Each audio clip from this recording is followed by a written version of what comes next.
मुल्क के 14वें सदर का इंतखाब कब होगा? तारीख का ऐलान हो गया। मुल्क में नए सदर मुमलिकत का इंतखाब 9 मार्च को होगा।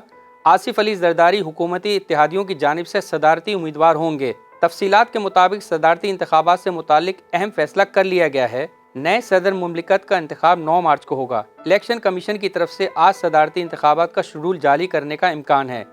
इलेक्शन कमीशन ज़राए ने बताया है कि वफाक समेत सूबों में हुकूमत साजी के मामलात फाइनल होने के बाद सेनेट इलेक्शन से कबल सदारती इंतखाबात कराने का फैसला किया गया है। असम्बलियों की हलफ बर्दारी के बाद फौरी तौर पर सदारती इंतखाबात होगा। इलेक्शन कमीशन ज़राए ने बताया कि वफाक समेत सूबों में हुकूमत साजी के मामलात फाइनल होने के बाद सेनेट इलेक्शन से कबल सदारती इंतखाब कराने का फैसला किया गया है। असम्बलियों की हलफ बर्दारी के बाद फौरी तौर पर सदारती इंतखाबात होगा। ज़राए का कहना है कि आसिफ अली जरदारी हुकूमती इत्तेहादियों की जानिब से सदारती उम्मीदवार होंगे।